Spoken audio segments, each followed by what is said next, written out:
Christine here from Secret Garden Mercantile and Country Brocante in Seabeck, Washington. I'm out in our potting shed studio, and so happy to see you this morning for the Thursday Atelier. And I have some exciting news to share. The new Iron Orchid Designs Spring 2026 release. The whole collection will be actually coming out next Thursday, February 5th is the release date, and it'll start at 10 a.m. and I am planning to do a full reveal of the new, there's I think 4 or 5 molds, there's 3 or 4 stamps, and 4 transfers, and then a gilded transfer and a paint inlay, and then there's some other things that are coming out too, some new products. So I'll be so thrilled to share all of those things with you in person here at our farm next Thursday. So I wanted to make you aware of that first of all, and how excited I am because it's a beautiful new release. And then today's project, we're going to actually be incorporating some of these. My husband worked on these little boards for me to put a little paneling look to them. He cut this out for me, which I thought was really kind of him to do, so that I can actually use some paint and some texture to make these boards vintage looking. And then I'm going to incorporate on those, on one of them I'm going to do a little bit of decoupage, I believe. I'm going to try this and see how it works, but as a background. And then I plan to use this wonderful Iron Orchid Designs mold, and it is called Bird Song, and it's got these delightful, I don't know if you can see it because of the glare, but from the light, but it's got these gorgeous swallows on it, and I'm just enamored of the swallows that will soon be coming forward, and how they swoop and they dive, and you know, they're going after the bugs out there and everything, which is wonderful too as an attribute for them. But the wonderful thing is to see them doing their flying, and I'm always just amazed at how beautiful they can be. So we're going to use those, and then I thought I would also, on one of the panels, I've got 2 panels here, so I thought I would also try to incorporate a transfer on one of them. So that's going to be, and I chose this because I think it's got so many possibilities, and this one is the Saint Germain transfer by IOD, and it's just gorgeous. It has all kinds of beautiful elements, floral elements that can be used, and it's got also some little butterflies. I mean, actually incorporate some of those. Lots of wonderful vining tendrils, and I think it would go really well on these little panels to make it that kind of cottage look that I'm going for. So anyway, we'll get started, and thank you for being here. Certainly subscribe to our YouTube if you're enjoying seeing our videos, and then you can shop with us at secretgardenmercantile.com, or you can certainly come and visit us at our farm here in Seabeck if you're local or if you're coming this way. Anyway, I appreciate you being here, and let's get started with our project. Thank you. Okay, the first step that we're going to do is I'm going to go ahead and pour the molds, excuse me, that I'm going to use, because I want to get those taken care of, and I'd like to get them painted and ready to go on the boards once we get those prepped with the texture. So I'm going to be using what's called Alumilite amazing white casting resin to do these. And these are an epoxy, it's an epoxy resin that I'll be using.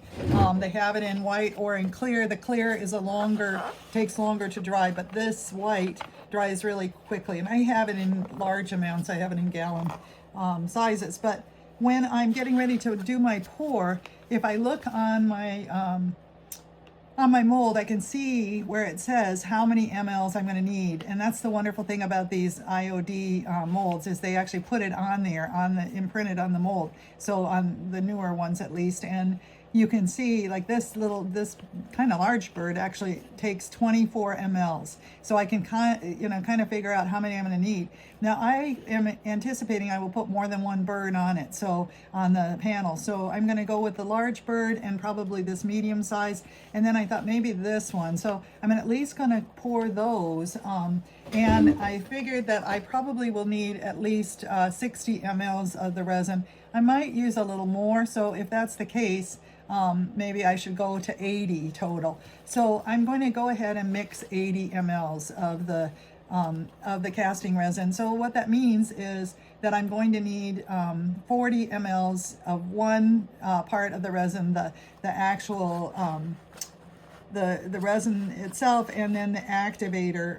There's the casting resin and then the activator for it, and it's 1-to-1 ratio. So first I'm going to pour in the resin itself, and that's actually, this is part B, but it doesn't matter, you can do part A or part B.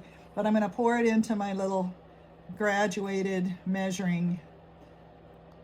Whoop, this has a little bit of lumps in it, so it's been sitting there for a while. And it's 40 mLs of it. And then I'm going to, oh, it sort of has separated, I see. So maybe I should have shaken this up a bit, but anyway, that's okay. For right now, I think we're going to do okay. And actually, I should wipe this top off. When you pour your resins, you want to wipe the top off so that it doesn't get all stuck to the cap, because it can make it difficult to open later. Just like anything, you need to do that. And then, I don't like that, but we'll see if it works. Anyway, and then I'm going to put another 40 mLs of the catalyst in it, and that's to get it going, and it'll start the hardening process. Once again, it looks like there's some milky white elements in here, which is probably because I've had this resin in my studio for some time and I've been using it. But okay, now I'm going to go ahead and stir the resin together, and you want to do this relatively soon and pretty rapidly, because this will actually start to kind of take off pretty quickly, the resin will. But you want to make sure that it's well stirred all around the edges. I'm pushing on it to make sure. Now what happens is, first it becomes kind of a milky color, and then it's gradually, as you're stirring it, going to become more clear. And so that's great, and that's the way it should be. But we want to make sure that once it starts getting clear, we're going to feel the warmth start in the in our vial here, in our little mixing container, and we'll kind of feel that start happening. Once it actually starts getting kind of warm, it means that we're getting to the point where we're going to need to pour. It's not getting very clear yet, so I'm waiting just a few more seconds to hope that it clears up a little bit. It looks like it is somewhat. It's still going to be a little bit milky, but I think that's okay. I just want to make sure. This has been out here and it's been kind of cold in the studio because of the winter, so it may take it a little bit longer to activate. And we'll do our pour. And in this little graduated cylinder, the nice thing is it's got an actual little pour spout, so that makes it easier to pour it in. And I'm going to start doing that right away, and I'm just going to pour my big bird first and pour all along it. And if you get a little drip over the edge, that's fine, but you can kind of try to avoid that as much as possible. I'm going to pour a little more in here because it's got to go into the end with the, just a tad more in here to give it enough. And then over here I'm going to pour my other bird, and it'll tend to flow right into it the way it needs to.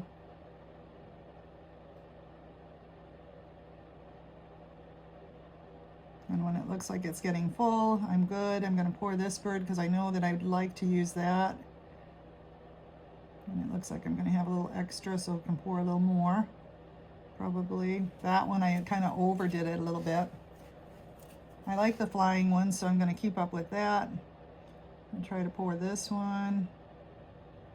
I'm probably going to be pretty quickly. This one, it doesn't look like I got in the very end, so I'm going to try to pour a little more into the end of his wing. If you do get a little excess that spills out, that's really okay, because then you can just take that off when it's still kind of soft. So it's not too difficult to do with the resin. And then I've got another, I think I'll just go ahead and pour this bird, this little sitting bird. If anything, I can always use them later too, so for a different project. So you want to use up your resin. Okay, definitely in your pores. And then the other thing is you can push it, like here, it didn't go quite into the bottom of his of his little foot, and so I'm going to push it in there and make sure that it's filled in. This one looks pretty good, except for this. I don't think I got in that wing at the end, and that's not a good thing because that's definitely one I want to use. So let's see if I can still get some pour out of this one. It looks like it. Oh, now I've overdone it, but that's okay. We'll just call it good. As long as I've got it filling, I don't want to have that wing without, because he's my main bird there. So I definitely want him to be filled in. This one, it looks like it didn't quite fill in. It's already setting up here, as you can see. So what happens is the resin turns white when it starts setting up.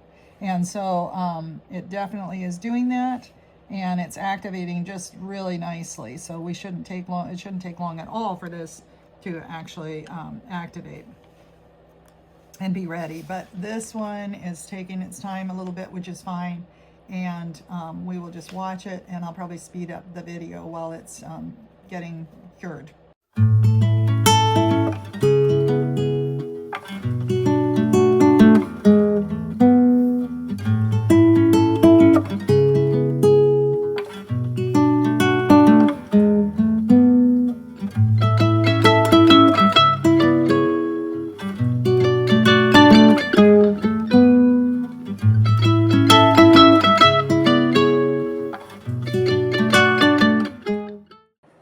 Okay, our molds had been poured, and it looks like they're cured. You can tell by touching them. And you know, a couple important things when you're pouring molds is that if you're going to be placing them on a background, which usually we are, you want them to be as close to flat as possible. In this case, I over poured a little bit. This one is actually almost perfect, it looks like, because I didn't over pour. On the mold, there's actually a little lip. And so if you come up to the close to the, you know, top of the lip or just a little below, then you'll probably be okay. The reason why I say that is because once you start to glue them on, if they have too much curvature on the top, then it's hard when you flip them over to try to glue them on. These are nicely cured right now. This one, it took a little longer on these end pieces, so we'll see how they turn out when I take it out of the mold. But I'm going to start with this one. It's releasing very easily here, and I'm just going to go ahead and pull it right out.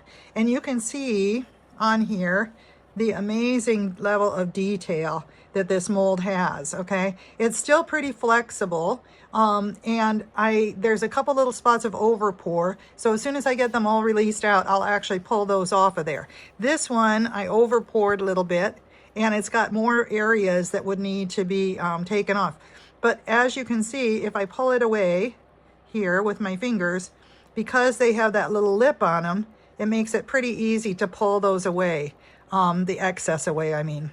So I'll try to do that a little bit before we even, and they're pretty firm. I mean, they're pretty strong. So you can pull some of those areas away from your mold. And then I can do the rest with the X-Acto knife. But you usually want to do that, clean it up, any over pour areas, as soon as possible after you take it out, because otherwise it becomes rigid. The epoxy is less cuttable, you know, at that point. This one comes out very easily, and we've got a little bit of over pour there that we'll have to deal with. This one looks really quite good. So these are turning out very nicely. It took a little longer for it to cure. You know, usually it says 10 minutes, and it definitely seemed like it took almost the full 10 minutes this time. Sometimes it goes off quicker. But again, I think it's the cold in my studio that the resin, you know, was stored in a colder area. So it's, you know, it's never freezing or anything like that out here, but it is a little cold at this time of, or cool at this time of year. So we keep a heater going all the time, but it can get kind of chilly out here. So anyway, okay, so that's that. I'm going to put my mold aside right now, and then I'll go ahead and clean up those pieces just a little bit. And I'll probably speed up the video while I'm doing that. I just want to kind of pull those extra parts away as much as possible. I can just do that with my fingers, and any other parts, I'm going to look at that. That's just about a perfect mold, as perfect as they come. I just love that. Anyway, and that's my main bird that I'm going to be using. This one looks really good, except for a couple little areas I just need to nip off with my fingers. That one looks real good. There's a little area right inside there. So anyway, I'm going to do that. I'm going to grab my X-Acto knife here, and I'll probably go ahead And oops, take that off. This always flips out. I got to get it secured in there a little better, but I'll have to work on that. And just grab my X-Acto knife out of here. And oops, here it's, something's not quite right with that, but, and I'll go ahead and work on these.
Okay, the next step is to go ahead and get these painted up and ready for application to the board.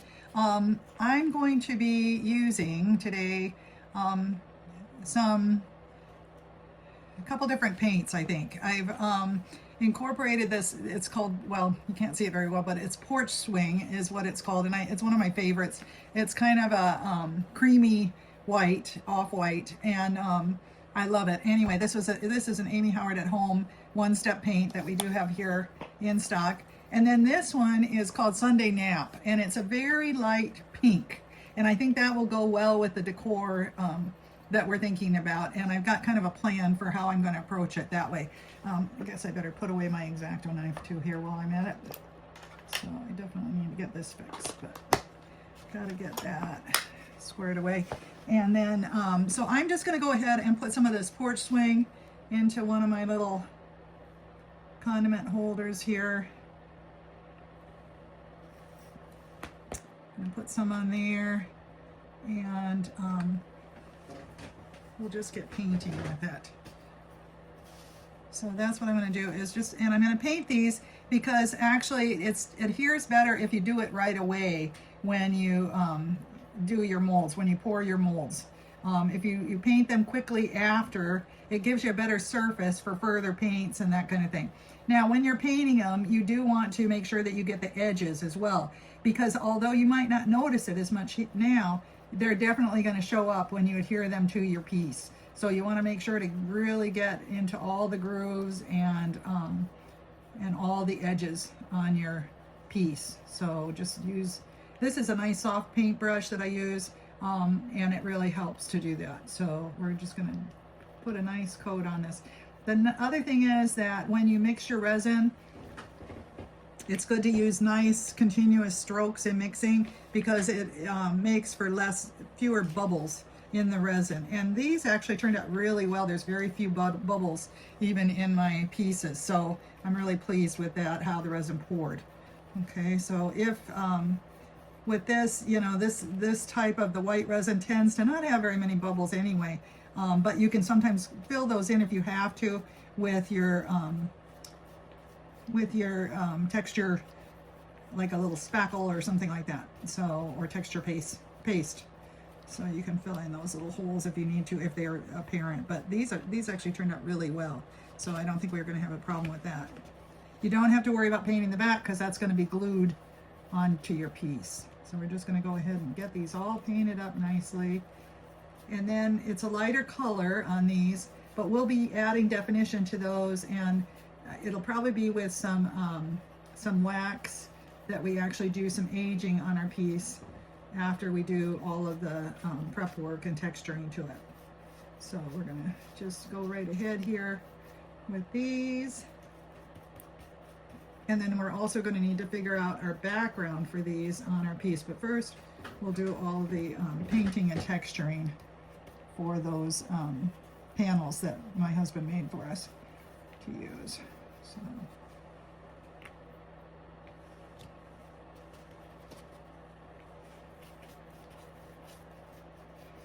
Okay, I'm just going to continue painting away here on this. And I hope everybody's doing okay with all the winter storms and everything that's going on. And for the first part of the year, it's been pretty tough out there. So I'm thinking about everybody across the United States and hoping everybody is doing well. At some point, hopefully it'll warm up and get more back to normal. I'm not sure if normal is even a term we can use anymore, but hopefully things will straighten around, sort themselves out a little bit as far as the weather goes. And here we've been so lucky because we had a little bit of a cold spell, and now it's back to being pretty much seasonal weather. It's you know, during the day it gets up in the 40s, even to low 50.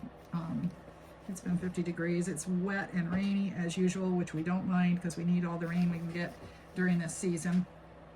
Now, the next thing that I'm going to do, now that I've got those painted, and I'm going to put those aside a little bit to dry, is I need to start painting my panels. So I'm going to go ahead and get those over here. And my base coat on my panels that I'm going to use is the same one. I'm going to use my porch swing as the base coat for it. So I'm just going to go ahead and start painting these up. And for that, I'm going to probably need a little bigger brush, but I'll finish this bit up of my paint and use it as much as I can here. I'm just going to go ahead and start painting this panel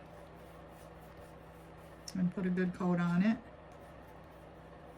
And then what we're going to do is take a layering approach to this, and I'm going to use a product that's also from Amy Howard at Home, and that's called Cracked Patina. And what that will do is help us to achieve more of a chippy finish on this board. So, because I'd like it to look a little chippier and a little rougher. So I didn't sand this at all. I might have been a good idea to do so, but I'm just trying to get this painted right now. So I'm trying to use this bit of paint that I have left on in my little holder here. So I'll try to do that as much as possible before I get another brush going.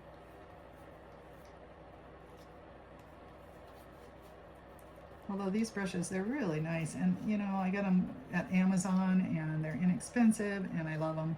I have to say, I'm just addicted to these blue brushes. I don't know exactly what they're called other than just the blue brushes, and I get the 1-inch ones, and they're soft and supple and they work really well on these types of projects. So I think I will probably keep buying them as long as they're available.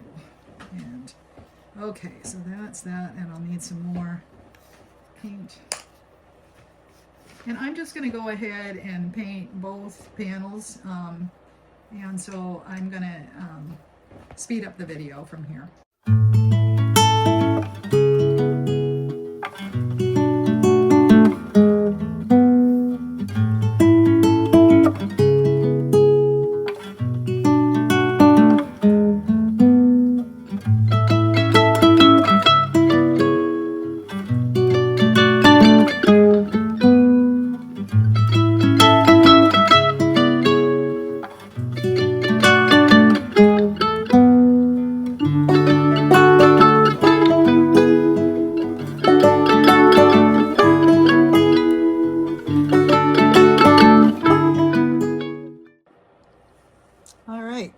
Well, I've got this panel all painted, well, both panels actually all painted, and I painted the back as well, and those are both painted with the porch swing color One Touch paint by Amy Howard. And now I'm going to apply, and I've let them dry really well, and I actually I did the blow dryer, and then I let them dry again for a little longer. You're supposed to let them dry for about an hour. I always try to rush things, so we'll see how that goes. But I'm going to use this next product, and this is called Cracked Patina. And this we do have in stock here at the secretgardenmercantile.com. And it is an agent to put in between the paint layers to cause nice kind of chippy look to your paint, and aged look. So I'm going to go ahead and start using that. I'm going to just shake it up really nicely to make sure that it's well homogenized. And then I'm going to pour some into this bowl. I may need to add a little water to it. It's kind of thick. It should be like a kind of a thin syrup. in consistency, so it doesn't take a whole lot of it, but I want to make sure that it's kind of the right consistency, and I think I'll add just a tiny bit of water to it. Let me get my little tea kettle here, and I'll pour just a bit. Ooh, that might be too much, but then I'm going to just swish that around with my paintbrush here. I'm just using a chip brush with this, and I'm going to just swish that around and make sure it's really well mixed, because we want it to, again, be well homogenized in order to, yeah, that's a little on the thin side, but I think it might be okay. So, let's see. Might add just a tiny bit more of the cracked patina in here. So I'm going to do that. There we go. Just to make sure I've got enough. What is going to happen with this is when I put it on, it's going to dry to tack. It's not going to dry completely to a matte finish. It's actually going to dry and just become kind of tacky. And then we put the other coat of paint on over it, and that causes, again, the chippiness of the paint. So let's try this on here, and I'm just going to paint over my entire board. And you can see where you're painting, which is nice because of the color. It's kind of the syrupy color of it. So I'm going to go ahead, I got a couple of extra little bristles here, of course, because this is a new chip brush, so it's always going to shed a little bit. But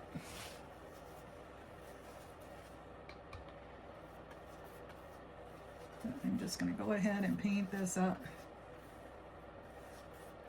I don't want any drips. I want it to be just a nice smooth layer over my piece. And again, it reminds you kind of syrup when it's going on, honestly. Oh, this one's really shedding quite a bit, but that's okay. Yeah, I can feel it. Even on my fingers, it's sticky. The cracked patina is a sticky, syrupy blend. I'm trying not to get bristles or fuzz or whatever, lint, that kind of thing in your painted surface, because as much as might not look like much when you're painting, it actually can really show up later on when you're finished product. And we're just going to go ahead and get this one finished, and then I'm going to paint the same way over the second panel as well. And I'm just going to coat my entire panel with it. So just get a good coat on both. Good smooth coat. Right.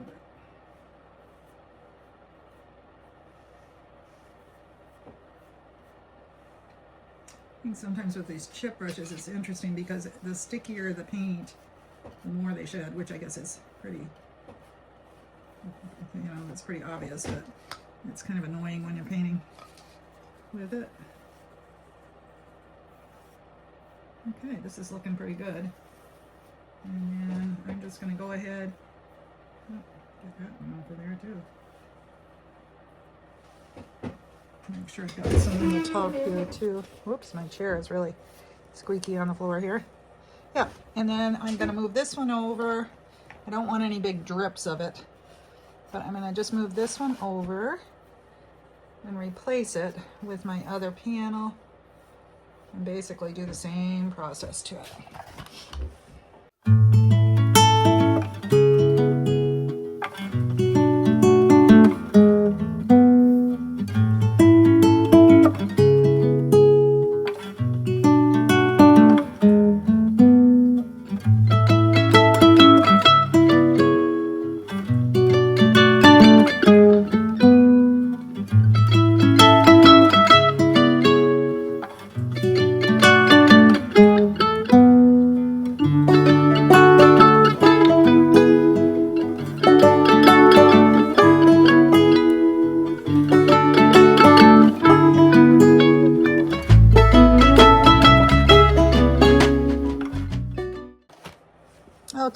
sped up the process just a little bit. And my patina, actually, I did it with the blow dryer, which might not have been such a great idea.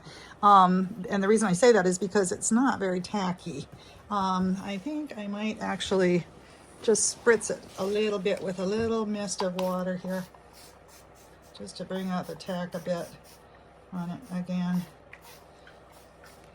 Yeah, we'll see how that works with it.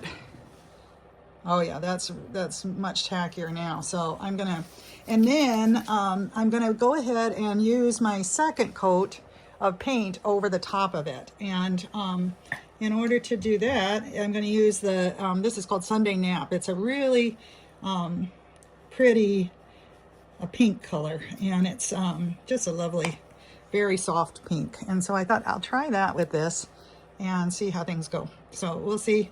And again, I'm not sure if I did the right thing with the cracked patina, but we're gonna try it. It's a little damp now, so we'll see. I'm gonna just paint this over and see how it goes with it. So, and the idea is just to get a good coat of the pink right over the cracked patina. That's what I'm trying to do here.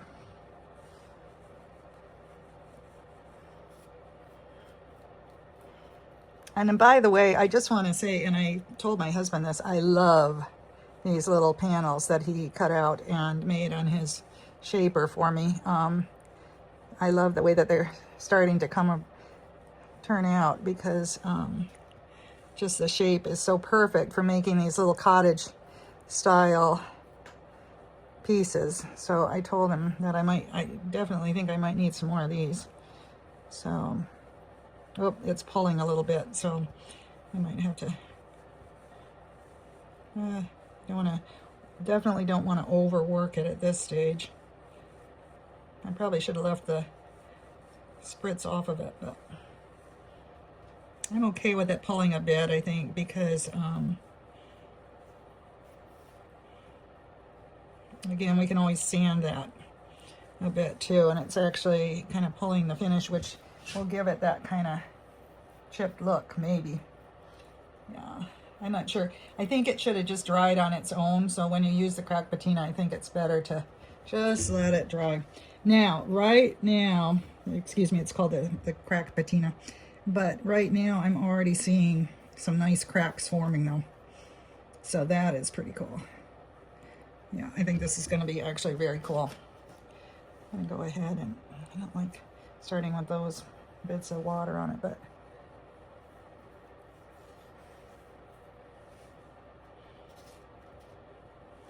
try my other panel here. See how it goes. It's pulling too a little bit, so I'm going to have to be really careful about this, because I should have just left it as is, I think, but that's okay. I'm just going to lightly stroke my paint on. Well, but I love the antique finish that it's already giving to it. So I think it's going to turn out just fine with the other things we're going to do to it. And I do like this pink. It's really pretty. Already liking that.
Okay, I'm really actually liking the finish that I've gotten. However, I'm thinking maybe it's pretty chippy, and it's got a bit of a glossiness underneath. You know, I really don't think that I did this according to what I should have as far as the patina. I should have just left out the spritzing and it would have probably been fine, because it really gets activated by the paint that you paint over it with. But in the meantime, because of what I did, I think I'd like to go ahead and just add a bit more of the pink to it. So I think I'm going to go ahead and do that. I think I have another little thing to pour my paint into, and I think I'm going to try this. This is, again, the Sunday Nap is the color.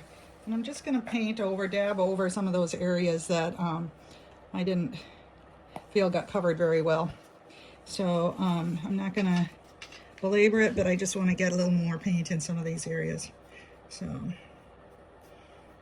I'm trying not to activate things again any more than I need to, which may be a little bit impossible, but I think it would be okay to have a little more in some of these spots where it didn't cover very well.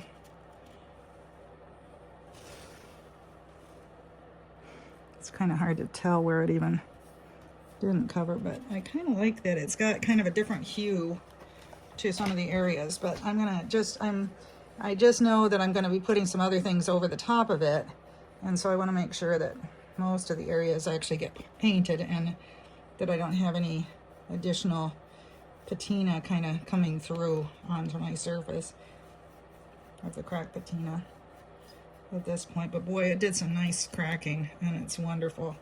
And then I think when we put the wax on it at the end, it's going to really bring it to life.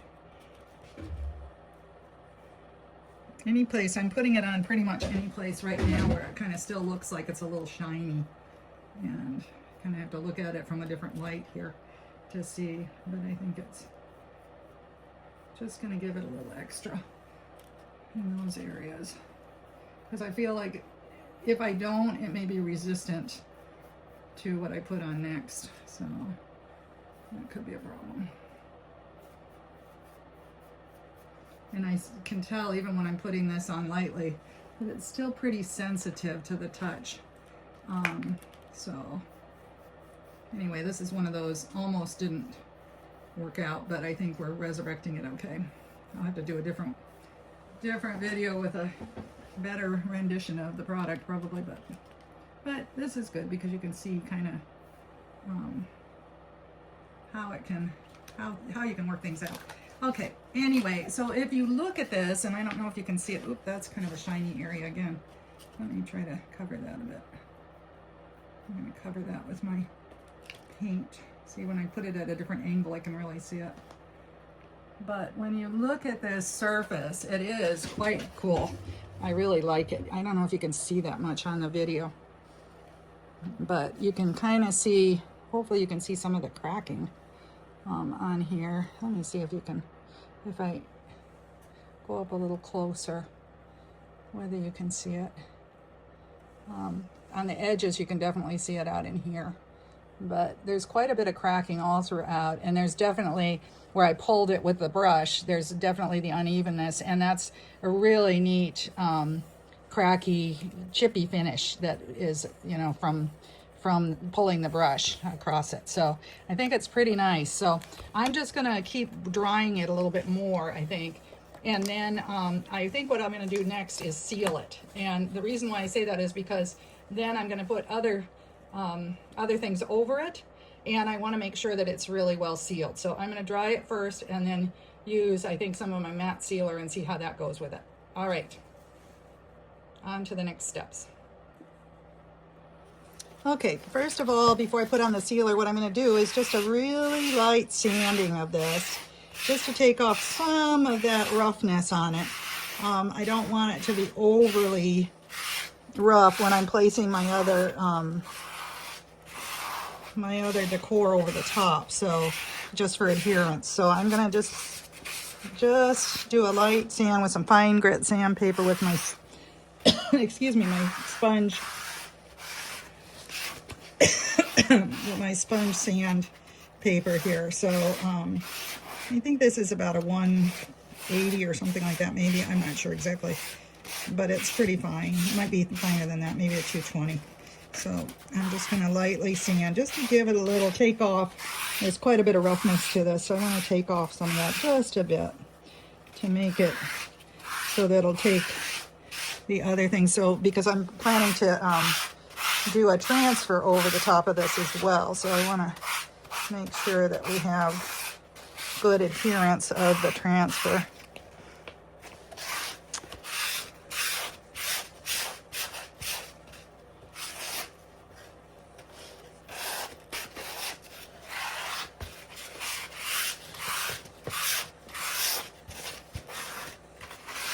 Now I'm looking at this and I feel like I might not have might have a big holiday here as far as how much of the pink paint I got on it. So I'm going to go ahead and try to put a little more on there just because I think I missed it a little bit with that pink paint. So I'm going to try that just to touch it up just a tiny bit. Sometimes it's interesting because you get a better look as you're actually moving the piece around more. So I just feel like up here I missed it. I don't see any pink up there, so that's not good. I want it all to be somewhat the same on that. Okay, I'm just going to real quick give it a burst of the blow dryer and then I'll be back. Okay, now I'm just going to wipe these off a little bit with my blue rag. This one needs a little more sanding, I think. So I'm going to take off those high spots a little bit more.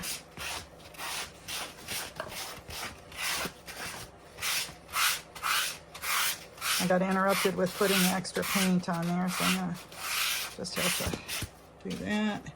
And then just wipe it lightly to get the dust off of it with my little cloth, my little shop rag here. There we go. There, I think that's good. And again, I just love these. They're just,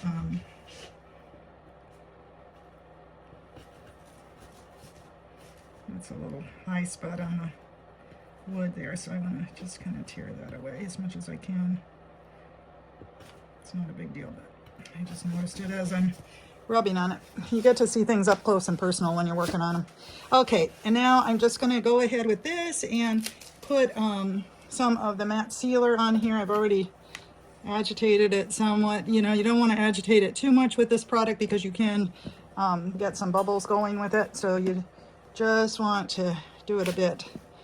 So we've got it's the matte sealer from Amy Howard at Home. Works really well on pretty much everything. So it's a great sealer to use for your products. And it's an interior grade, it's not exterior, but it does work nicely for decor projects. So I'm going to try to get a few of the extra bristles out of this brush too before I don't want to do it right over my piece because I'll get bristles on my piece that way too. Okay, I'm just going to very lightly put it over, trying not to there's a little bristle there. Trying not to energize my surface too much. Anyway, without getting any more, you know, that's the problem with your brushes. They do shed, but it's okay. Just gonna put this on very gently over the top of the piece. And I can see now that the cracked patina has really done its job. Oops, now see I'm reactivating it here and that's not good. So I want to make sure that my brush strokes are all going in the right direction because otherwise it's going to look like extra brush strokes on it. That's not what I'm looking for. The texture of it may change. So you just really got to be a little careful here. But I can still see a lot of the brush strokes. The other thing is if you put this on, it's really nice because it'll make your wax, when we get to the wax stage, more even on it. So I'm going to move this over and just do the same to the other. Just with the light strokes.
Okay, now the next step is more of the exciting part actually for me.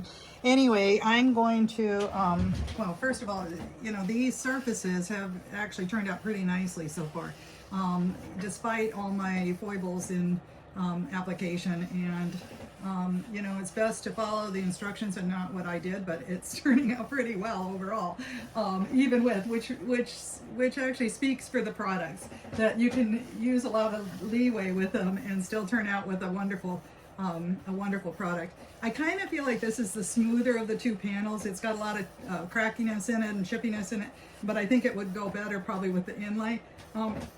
Although I do like this one, I think I mean with the transfer, excuse me, on here. Although I like this one a lot, it's a little rougher. It's hard to say which would go better on it, but I think this one's a little rougher.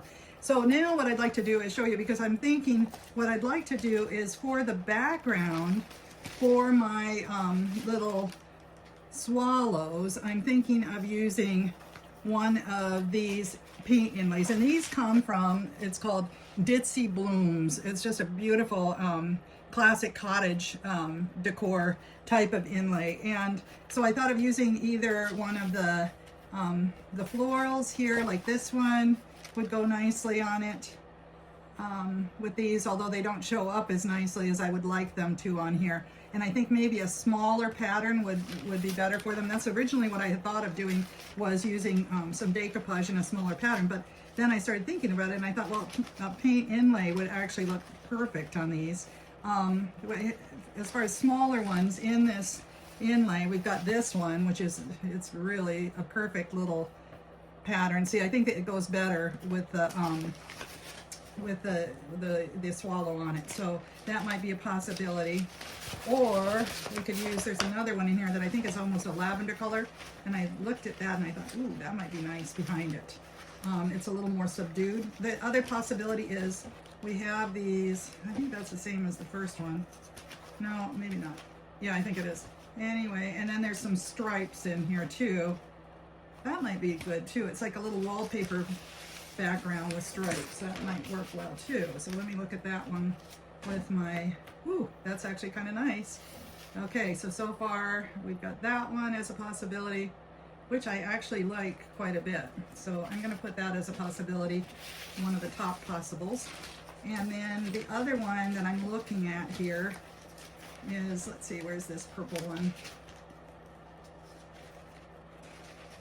Here it is. And it's kind of, it's a darker purple than I had thought, but as the inlay goes on, ooh, that's pretty. Yeah, see, this is kind of what I had thought about using, was more of a overall floral pattern. So that might be a good one. Although, you know what, of the two, I'm just leaning toward the striped one at this point, and I'm not exactly sure why I feel that way, but it might be just the moment. I'm not sure, but let me see again how this looks with the swallows on it. Yeah, I kind of like that actually with it. It reminds me of just that old style wallpaper, like in a house, in a little country cottage. I think, yeah, let me see.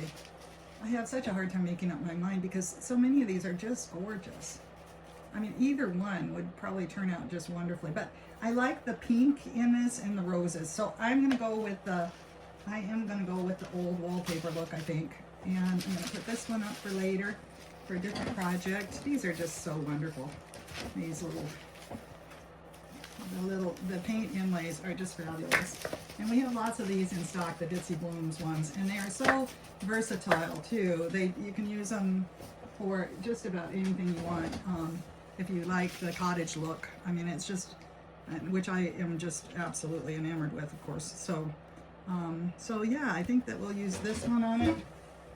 And what we're going to use with it is our Amy Howard at Home copycat, and it's going to go on this one. We said this one we're going to reserve for our transfer. Now, let's also look, because it'd be nice to have these kind of coordinate with each other. That's what I thought. That's why I really like this one to go with this transfer. If you notice, the colors are very complementary.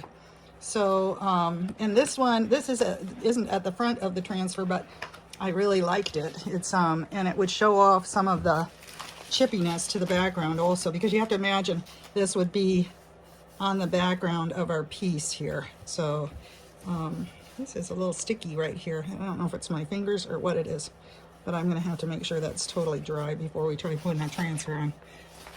But, I think I moved these around. Oh well, whatever, I'll figure out which one to put it on. But this was one that I really liked. It kind of trails across it. So that might be a possibility. I think I'd have to cut it off. Cut it out and then see how it works with the piece. I might cut some pieces out of it and move it around a little bit on my piece. So, and then the other option, especially if we're going with those roses, would be more of a larger, more vibrant rose look. And that might be the way to go with this. Because here we have this one, and then let me move this out of the way. My cracked patina. And this one is just a gorgeous piece also, and it would just go all the way up the panel. So I'm now leaning toward this. I wasn't before because it was such a bright color. I wasn't so sure. But I think also we'll tone it down with the wax. So I think I'm going to go with that. So let me first off work on this paint inlay. Let's see how that goes. I have to decide which. This was the rougher one, I believe. This is the smoother one, although I felt like I had a little bit of a stickiness there, so I'm gonna have to be careful and make sure.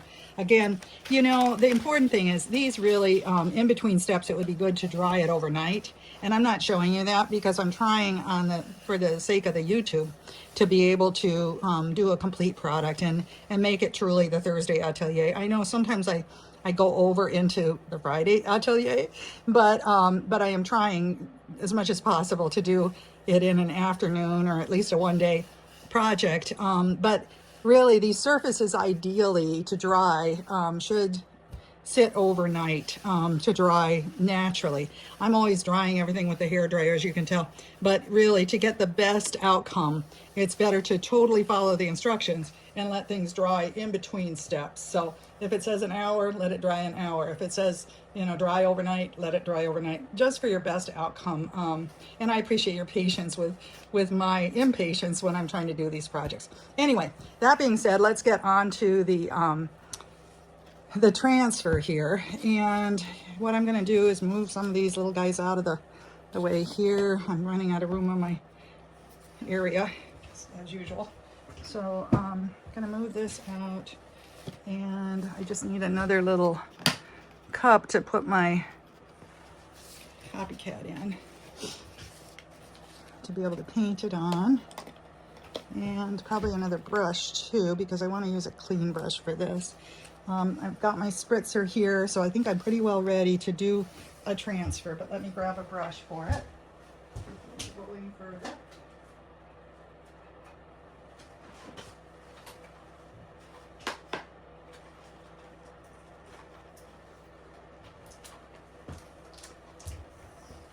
And I'm going to get this out.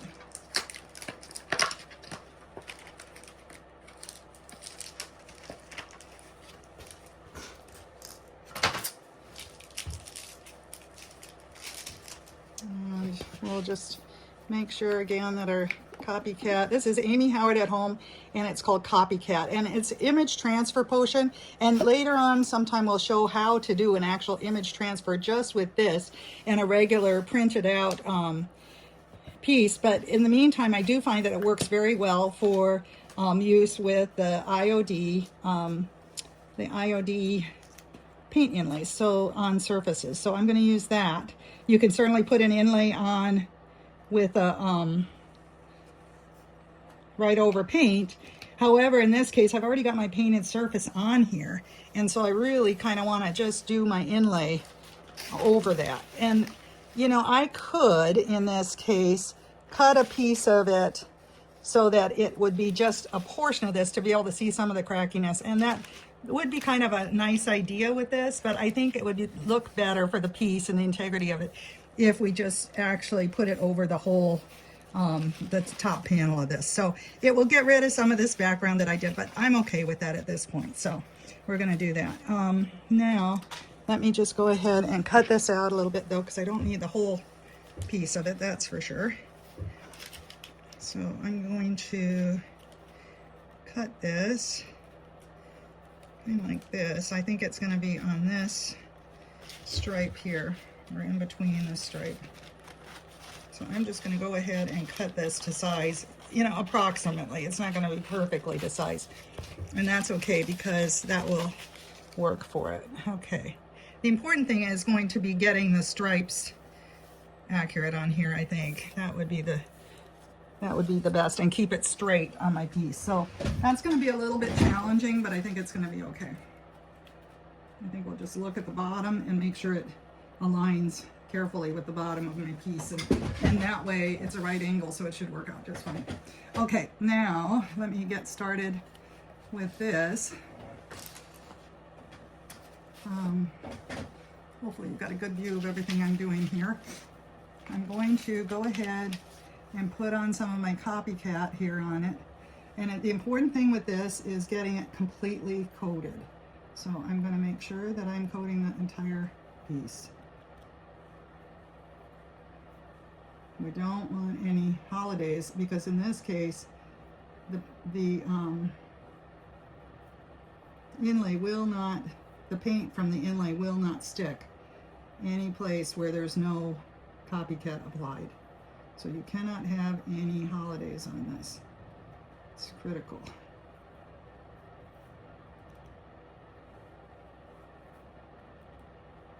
So I'm just making sure that I'm doing complete strokes up and down every area of it at this point. And again, this has some roughness, but I think that'll be fine. You know, you can put it over cracked surfaces with the inlay, and we may be able to, even in between our stripes, end up seeing some of the cracking come through. That's what I'm hoping. Again, we don't want to go hard because it's kind of, again, activating my surface a little bit. And if I had waited overnight like I was supposed to, it probably wouldn't happen. So we'll see what happens with the paint inlay. It may give us kind of a very vintage look, but that's okay. That's no problem. We like that. So, okay, now the next step to this is to moisten our inlay, and we want to moisten the back of the inlay, not the front. Okay, so not the painted part, but the back. So it's the back of the inlay at this point is the area, the side of the inlay that has the grid marks on it, and it's that's what you want to put your moisture on. And you use just your little spritzer, micro spritzer, and just light spritz over the back. Now it all has to be moistened though, so that's important.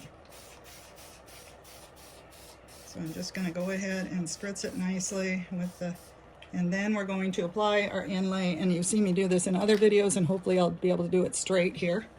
So that's going to be, oh, I see that there's still a little area I messed with the spritzer up at the top here. Oh, I'm getting it kind of wet. That's okay. A little hard on the spritzing right there.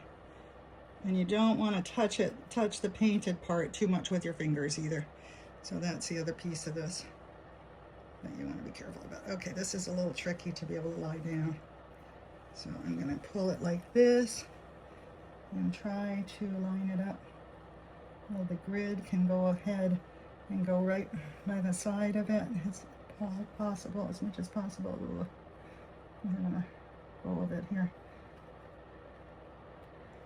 I can see it under there, but it's a little, again, a little tough to line up totally with it. It's looking pretty good though. There we go. And then again, I want to see that it's lined up pretty much that way. Okay, we're good that way. It looks pretty straight as far as I can tell with it. And then I'm going to take a paper towel and I'm just going to wet it a little bit with my spritzer. Wet the paper towel just like that, and then dampen and push down on the inlay to make sure that it's got good adherence into that copycat and into the paint. Now, with this background that we're using, my concern will be whether it will come up smoothly. I don't know at this point. We'll have to see when we actually dry it and see what happens with the with the inlay, whether the paper will come up smoothly on it. But let's see what happens with it. Otherwise, you know, worst case scenario, we have to paint over it and try something else like some decoupage or something. But hopefully not, we'll see. But I want to make sure that I push it down into that copycat really nicely. That's it. And the reason I say that about adherence is because of all those layers that we use. So it may not like what I'm trying to adhere it to, which is the copycat. Just, it may not stick just to that. It might stick to the other layers. Now, I'm going to go ahead once again. I feel like it's not quite down enough on this edge. Maybe I better do the edges a little more firmly. The other thing is when it dries, it tends to cup up a little bit and pull away, and so it might not give you the pattern that you want if you're not careful. I'm going to go ahead and do my blow dryer. This is a little bit wrinkled right here. Ugh. So hopefully that won't cause too much of a problem. It can kind of cause a ripple or decrease in the amount of paint adherence in those areas again. So I'm just going to push it down with my hand. You know, I should have probably used a brayer or something like that for it, but I didn't. So we'll see what we can.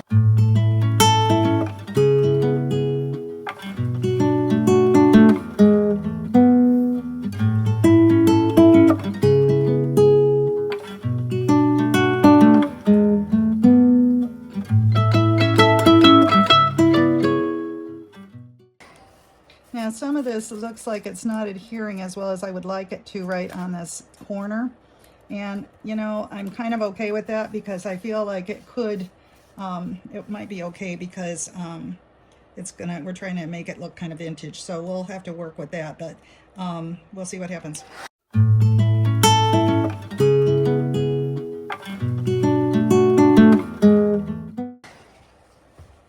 Hopefully that is not a sign of things to come. So, okay, it's quite dry now. There's a little area in here that I'm questioning, but I think we're ready to try it and see what we get. I'm going to spritz this again nicely, and we'll see if we get some pattern here, which we seem to be, but it does seem to be pulling off quite a bit away from, oh darn it.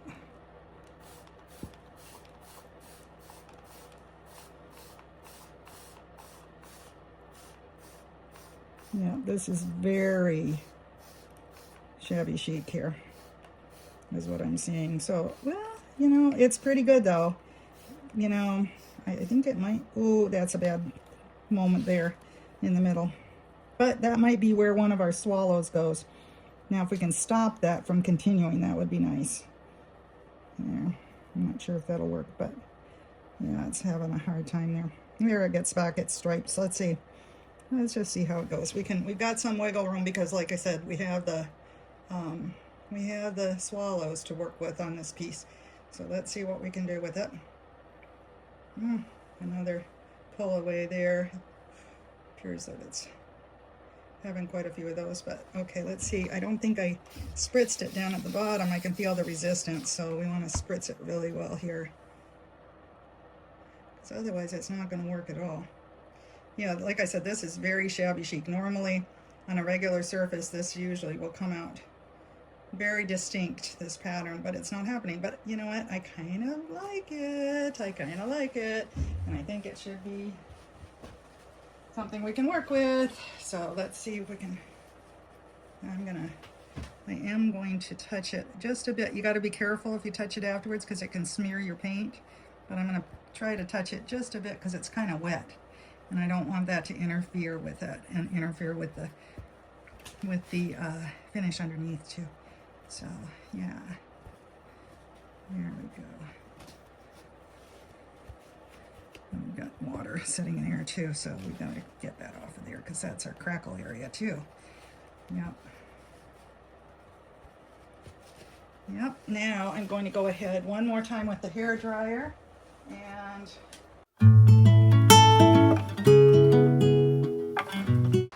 okay. All right, there we go, and I think we're going to do pretty well here actually. I'm kind of liking it. I know it looks kind of weird with that big blotch in the middle, but I can tell you this, we can probably do, we're pulling it off again. That's not good.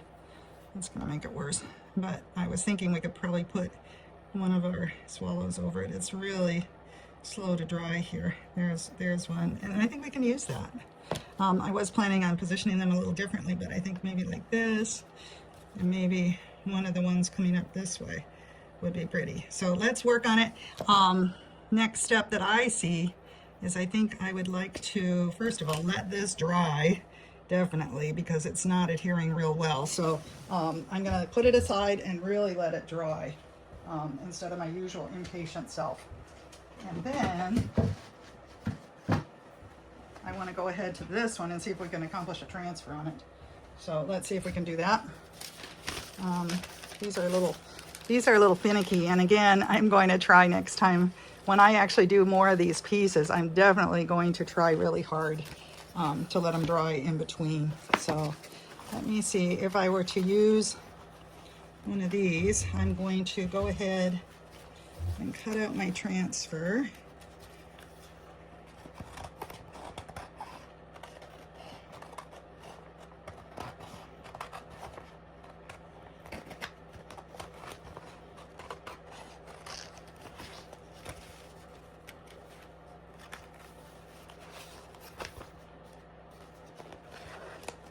It's really interesting because they have these little, they have the faded ones in the background, which is really nice. So at first I thought maybe I was cutting through 2 pages, but it's just a faded image, the color of it, which is really nice. It gives it, again, that beautiful kind of a spring morning look to it, or a summer morning possibly in a cottage garden, which I love. So I'm just going to cut this end off so that I can keep things nice in my booklet here. And I'm going to put this one back because that's not the one I chose to use after all, although I sure like it. So, but we'll use this one this time.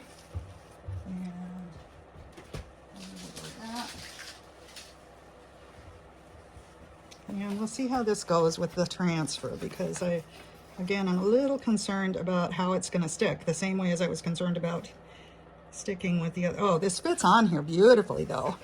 So let's see if we can just do it. And let's see where my little transfer application tool is. I've got it clear over here. And let's go and do our transfer. I'm gonna put that up there. Get it out of the way for right now. Have a sip of my coffee, which by now is pretty cold, but that's okay. I'm trying really, really hard to drink more water lately because I know that it helps me anyway with weight loss and staying healthy. And so I am really working at it, trying to increase. And my weight loss tool, which is actually Weight Watchers anyway, it says that I need 64 ounces of water a day, and that's quite a bit of water actually, but it really becomes quite a bit. I'm taking the backing off of this one while I'm talking to you about weight loss, and I'm going to make sure that I line it up nicely here. And I like that little pale color in the background of those flowers, so I'm trying to kind of use that, make sure I keep it in there. But I'm going to have to commit here. Okay, I don't know if this is going to stick real well. I have this bad feeling about it, but let's try not to. Oh, I'm bad. Doing mojo on myself here. As my husband always says, don't put mojo on it. I don't know what mojo even is, but I just know that it's not good. Yeah, I think it's something not good. But anyway, I was saying that I should drink more water, and 64 ounces, it may not seem like much, but when I get working on projects or if I'm at work, it really does, it does seem like sometimes it's difficult to get that much fluid in. So, okay, so I'm going ahead and I'm just going ahead and putting this on here just like I would any transfer and rub. Oh, you know what? I think it's sticking. I'm sure glad of that. I wasn't sure how this was going to go, but it seems to be doing just fine so far. looking, when we get to the bumpier areas, we'll have to see. But so far so good. So I'm just going to go ahead and keep rubbing this down as I go. This is a nice, beautiful, the Saint Germain or Saint Germain transfer. And it's this beautiful transfer full of lovely wildflowers and country brambles and that kind of thing. It's just gorgeous. These remind me of being in the English countryside, like in, I don't know, I could see myself in like a garden in Cotswold or something. I'm not sure what, in the countryside maybe, but it's just beautiful. And I have a cottage garden myself, so I don't know what I'm lusting after there, but I just love the thought of it. And of course there would be sheep there, and you know that's one of my favorite things, is the sheep. So, and we'll be doing more of those as time progresses together. Anyway, this is just so much fun. All right, I'm gonna stop yakking at you right now and speed up the video while I do this transfer on here, but I think so far it looks really good, and you can see all that wonderful crackle around the outside of it. So as I get down into it a little further, I'm going to show you that I will be lifting it off of here, and then gradually I'll check the transfer, and this right now I'll do this. I'll check the transfer to make sure there's no parts adhering to it, and then I'm going to cut off that portion of the backing so that I don't have it hanging on me the whole way, okay? Because it makes it more difficult to actually handle the transfer as I go.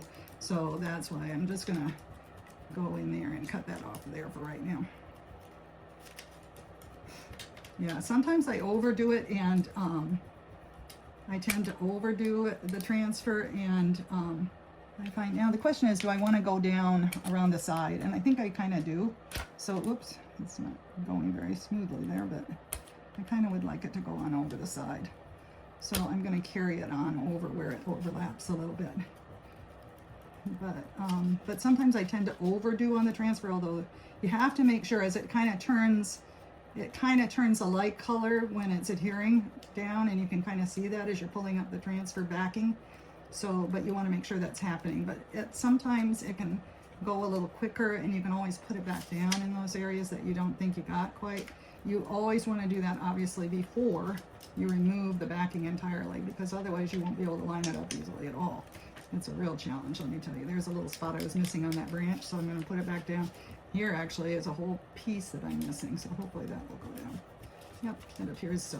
You know, I think that matte sealer did the trick for this, because it helped, you know, in sealing over my piece that was kind of chippy and that kind of thing. So it's nice to use that over your piece before you start applying other mediums to it, including transfers, wax, etc. There's all kinds of things that we like to put over our pieces. So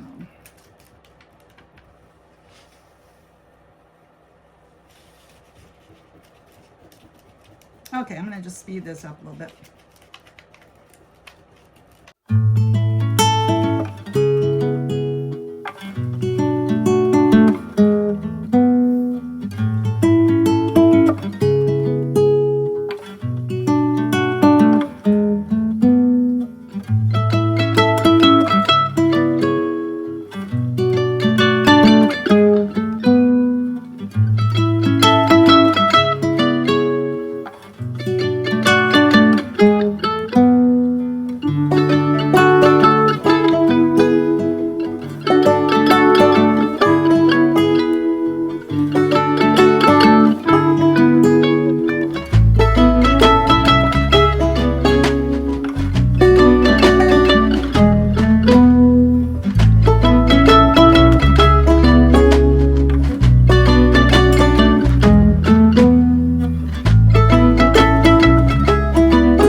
Okay, that actually turned out very nicely. So there we go. It looks wonderful on our piece, and you can still see in the background some of the crackle and certainly the texture on it. There's a couple little spots that are still, I don't know why, they're just a little tacky still. So once again, I'm going to, instead of messing with it, I'm going to blow dry this just a little bit, and then I'm going to set it aside and let it sit, okay? And then we'll be back for the next step. Okay, looking at these, I want to be able to next apply my my little birds, but the thing that I decided was I think I want to make sure that they have just a hint of pink, just like the other ones do, so that they almost appear like they're getting a glint of the sun or something on them, just a bit of color, maybe like in the either sunset, you know, they tend to come out at sunset more. So I'm going to go ahead and just paint a little more of the pink over them because, and it doesn't have to be too heavy. It just gives them that little glow. So that's what I'm gonna do right now. I was just looking at these and I just thought it would be good to do that on them. So we're gonna put a little pink on them. That's the Sunday nap. What a great idea. Anyway, we're gonna put that on there and just let that dry a little bit. It doesn't take long at all. I might blow dry those, but anyway, we'll just, and then again on this one, and then on our other little one. And I think I'm just going to use the 3 of them on here and keep it simple. We want to still get a little on the sides because once again, it'll be very apparent if you don't see paint, at least somewhat on the sides of your piece. Once you glue it down, it'll become pretty obvious. So you want to make sure that you take care of that. So, okay, and this one, this little bird will be great. We're going to take care of him or her. I don't know which. It's becoming a her because we're painting it pink. No, I don't know. We're just pretending it's sun washed. So yeah, there we go. All right, so those are just, and it's just a hint of it, you know. This is such a light pink that I don't even know if you can truly see it much, but I really like it. It's just so light. Here, I'm going to take care of that. And then I'll probably just blow dry those again. I'm going to leave my other ones white because I think I might use those for a different project, but we're going to go ahead and see. You can hardly see them on here because we've made such a mess of the paint, but anyway, but they are somewhat, and in that light, the light from the from my camera, you can't see the pink very much either, but these are definitely have a pink cast to it. I wonder if with the daylight, excuse me, this is more of a yellow light, so maybe the daylight would look better for it. Well, that's actually the one that I usually use, I think, but it doesn't seem like you can see it much in that either, one way or the other. So yep, so anyway, we'll just keep it at that. And then I will come back and we will do the next step, which is going to be actually putting some wax on our birds first. I think we're going to do that before we wax the rest of the piece because it's going to be difficult to do it on the birds and not use the same amount on the other pieces. So I'm going to try it this way. Anyway, I'll be right back. Okay, I think I changed my mind just a little bit. Imagine that. On this, and I think I'm going to glue these on right now, and then that way I can let the glue dry just a little bit before I start and work on the other piece while I'm before I start waxing these. So I'm going to go ahead and put some glue on here, and again, just hopefully enough so that it's not going to seep all over the place, but a relatively light touch with the glue usually works, but you want to make sure it's on all the areas as much as possible too. So I can use a brush on it, but I tend to just do it this way with the tube of glue. But to spread it out a little bit. So okay, so we're going to position this one first. Here it goes on here.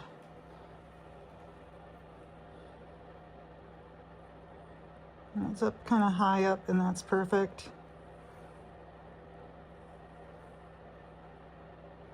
I don't want it perfectly in the center because I want them all to be a little off center. So that's good. And I'm just going to push it down nicely and try to get it. Got a little bit of glue there. The glue does tend, as far as I'm concerned, it's clear. It dries clear, but it does tend to be a little on the glossy side, and it doesn't cover real well with the wax. So it's nice to get as much out of there as possible. Now see, it's pulling up the surface too, so you don't want too much extra on this piece. Definitely not. Okay, now I feel like I have enough. I have a bit there that needs to be glued down now. And I saw I got toothpicks here. I'm going to use a little toothpick to see if I can't get some glue on my toothpick and then glue that down a little better. Oh, without pulling the whole thing up, which I feel like I just was doing. I might have to weight that down a little bit to get it to stick. I'm not sure.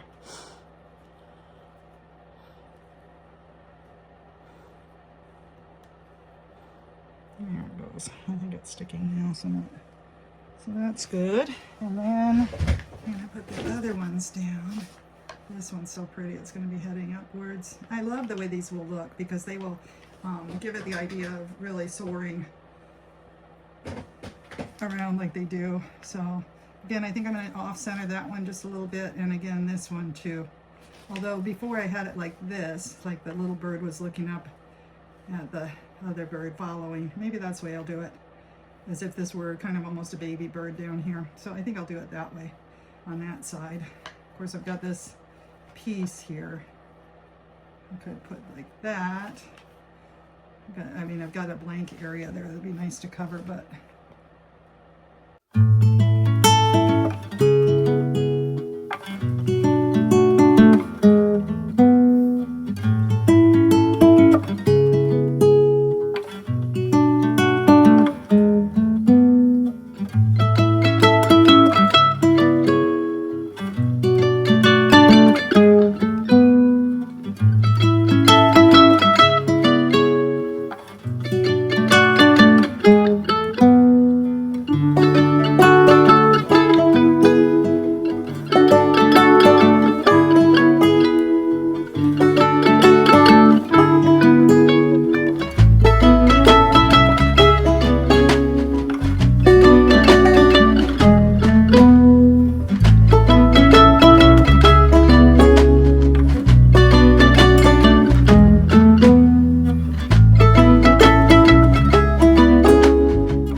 it's kind of an odd little angle for that one, but I think it's pretty cute. I think that's pretty cute. Yes, I do. I feel like it needs almost something up there, but I'm going to wait and see what I do with the waxing up there too, because I think I might be able to kind of shade in so that it'll look good. Anyway, I'm going to put this aside, and then we're going to go on and start waxing our transferred one, and we'll see how that works with the crackle and everything on it. So we're going to go ahead and put this one aside for right now. Okay, the next thing also that we need to do with this is make sure that we kind of burnish our transfer. However, with this particular surface, I want to use very careful burnishing.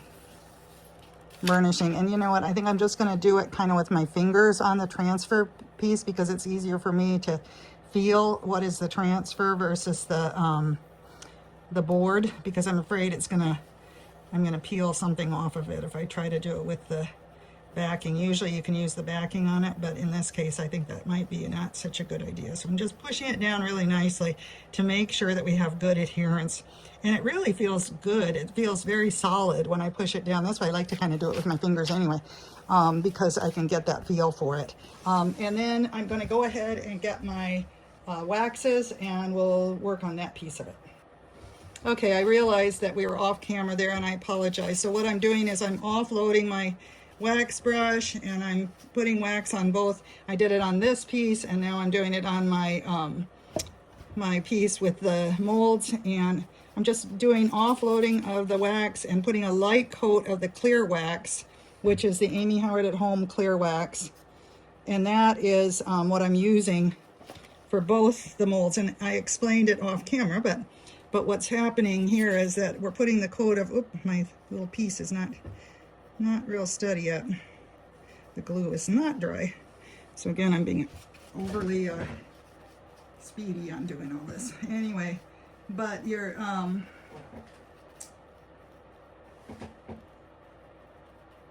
you want to always put on the clear wax first, because then that can be used as a base for your dark wax. And the dark wax, you want to use just small amounts. You never want to use too much of the dark wax.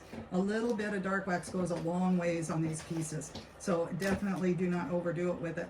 And this, though, is doing a nice job of protecting the transfer, stabilizing the whole piece. And the same way with the paint inlay. It's doing a really good job with that.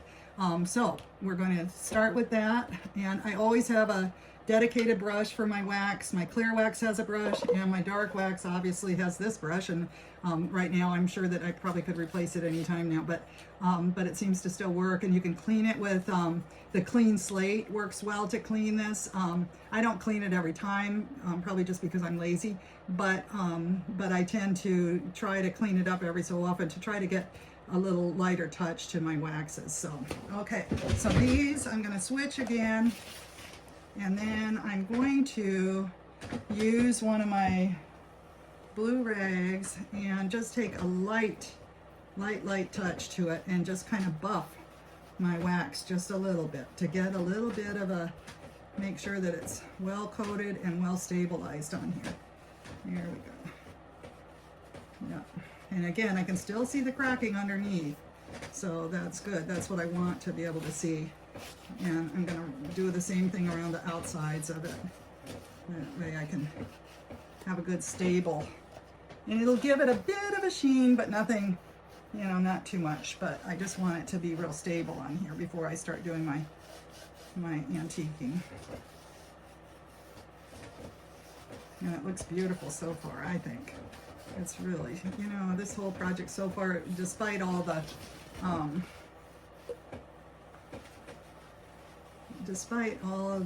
mistakes that I made along the way with the application, so far it's looking pretty good, I think. And again, I think it speaks to the strength of the products that we're using, because it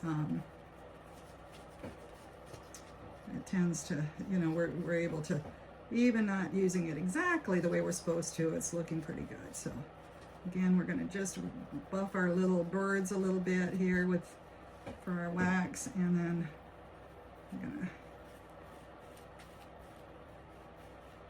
going to just, there's that, buff them up a little bit in between them, in between their wings and feathers, and make sure that that's buffed a little bit on around them.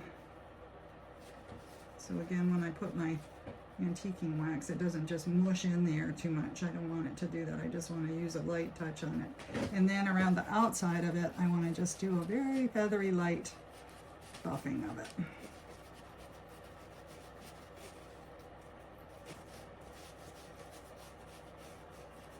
This one's getting pretty dry now, which is good. It wasn't before, and I was knocking my birds around, but now it's looking a little better. And there we go. There we go. It's taking shape now, I think.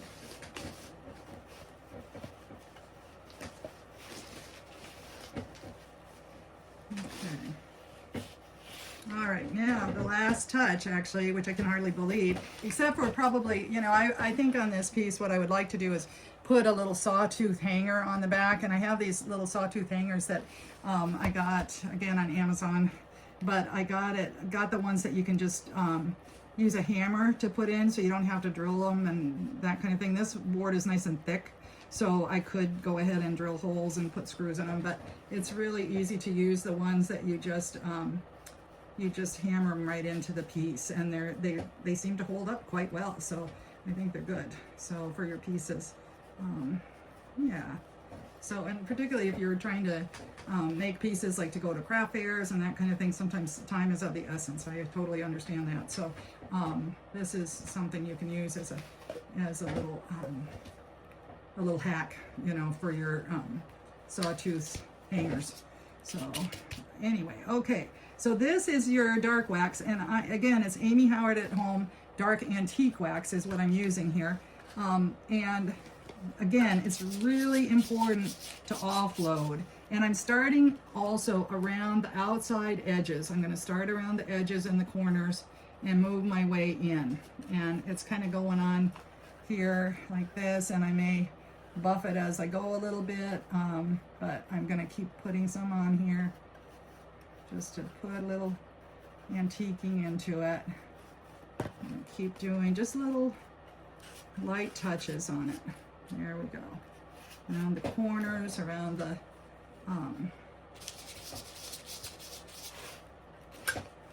around the frame of it.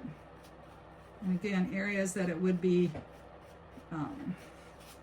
normally look worn, you know, but now this, it's interesting because this piece was part of what tore off. But now when I'm putting this dark wax over it, it really looks neat. I mean, it looks like torn wallpaper and just gives it that vintage worn look. And I just love actually the color that it turns. It's almost got like a little, almost like a greenish hue to it or something like that, that looks like as if there were a different color underneath it maybe, which is really kind of neat. So, okay, so I'm gonna keep on going here around the edges and working my way in to the piece.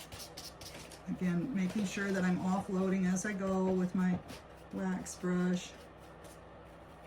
And giving it some character is what we're doing here. Giving the piece character, and I love it.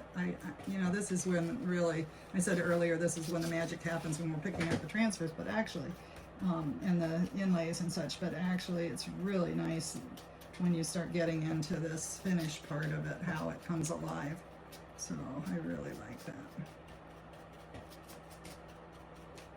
So I'm just kind of making sure that it's all getting a little bit on that outside edge there. And then I'm going to move my way gradually inside. And I'm really not using as much of the wax now, the antique wax, as I was on the outside.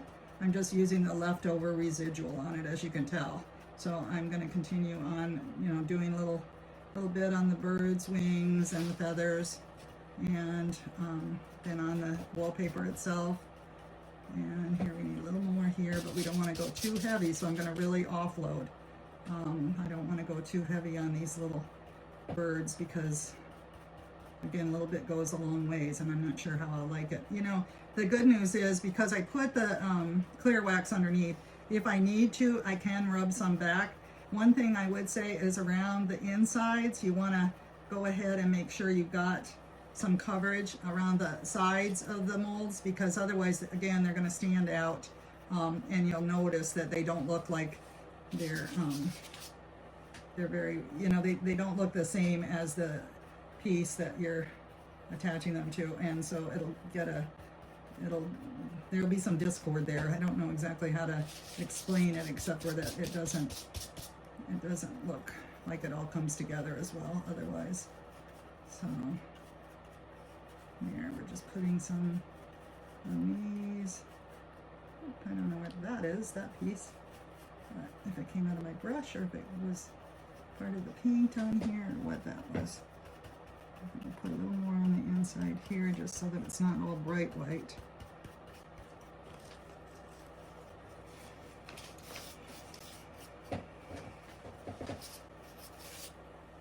And then I'm going to, again, take a little bit of a rub on here with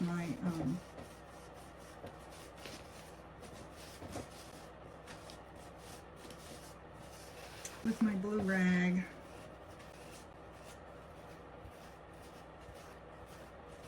Make sure I don't have too much extra on here.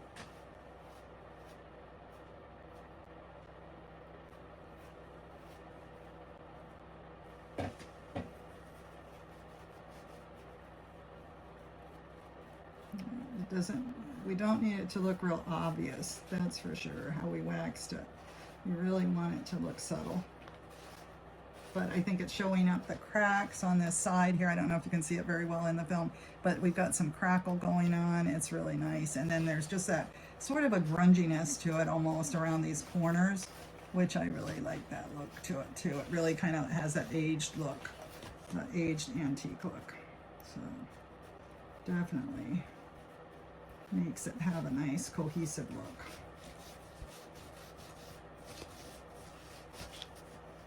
Let's see how this is looking here. Yeah, I really like that actually. Let's see, I need a little bit just down in here, I think, in this bird's head. And again, around the sides of the bird, it looks a little too bright white, or bright pink white. I'm not sure which it is. Sorry, I knocked the camera there, but we don't want that. So make sure. And then again, a good idea is to look at it both directions on your piece. So here I'm seeing more of a bit here, and this is partly because again the curvature in the mold, but I can tone that down a little bit by adding a little more dark wax to it, I think.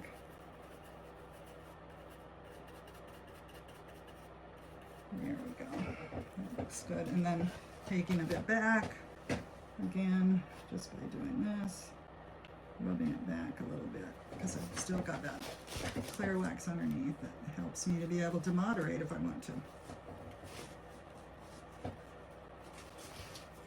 There's a little bit more. And you know, the other thing is about this is just like anything else, it's good to know when to quit, because at some point sometimes you just need to quit. And I've had pieces that I've come back to time and time again and added to them and so forth, and they've driven me crazy. One of the first mold pieces I ever did, I just kept coming back to it, adding and adding and adding until I drove myself crazy with it. It was a multimedia project that I really liked, and it had some, like a dragonfly in the background with sort of a moonlit dragonfly was what it was, and I think I still have it somewhere, I'm not sure. But it drove me crazy. I had some fern molds on it and that kind of thing, and they just herb molds or something. I don't know what I put on it, but anyway, it drove me crazy, and I kept adding to it and adding to it. And I finally realized that, I wasn't doing it any good, honestly. So sometimes you just have to take a little bit of a step back and say, okay, I don't know that I'm helping this project. Maybe it doesn't look so bad after all. So, and I think that's sort of what you have to do, is use some judgment, some good judgment in it. So anyway, I think this all looks quite good. It's a really nice little look here that we have with the swallows. I don't know that it was quite what I envisioned when I started out, but nothing really is in a project like this. So I really kind of like it. It's a pretty country cottage look. I can see this in, on the wall in a little, like I said, a little Cotswold cottage. So that's what I kind of was looking for. And so I think I've met that goal in a way. So, and then this one, we'll go ahead and do some waxing on this one too, a little bit of antiquing, and sometimes I wonder, am I going to make it worse by adding the antiquing wax? But I think I like it. I'm just going to keep adding to it a little bit here. So I'll just probably speed up the camera to do that for right now, because I feel like you saw me wax the other one, so, and it's pretty much the same with this one. Here we've got, there's some really nice crackle on this one up at the top. So I'm going to rub this back a little bit, and then the wax will stay in the crevices of the crackle somewhat, and I think that'll be a nice look for it too. So we'll continue trying to do that a little bit on this one, but it's the same basic process of putting the wax on and then just sort of rubbing it back. So that's what I do. All right, and then we will finish these, and I'll be doing, I'll try to take some pictures of the finished product here. But thank you very much for bearing with me in all of this, and it's always a delight to be here out in the studio here in the Potting Shed studio, and have you guys accompany me on these little adventures on our forays into crafting with IOD and all of the Amy Howard paints and all of the other things that we use, decoupage queen, and many of the other decoupage papers, and the Pentart products, as well as the other products that I use, which are the paint couture products quite a bit. I love to use those as well. And all of the products are available on our website at secretgardenmercantile.com. Secretgardenmercantile.com. It's quite a mouthful, but anyway, that's our website. So you can find all of the products that you'll need there. And if you would, please subscribe to our channel. We are trying to build that, so please do that. And then next week, I'm going to have a wonderful, some wonderful surprises for you with showing you all of the new, brand new, that you've never seen before, IOD Spring 2026 new release. And I cannot wait to show you what's involved there. It's going to be just enchanting, because that's what it really is. Once again, we'll have a wonderful time. So hope to see you then. Thanks so much.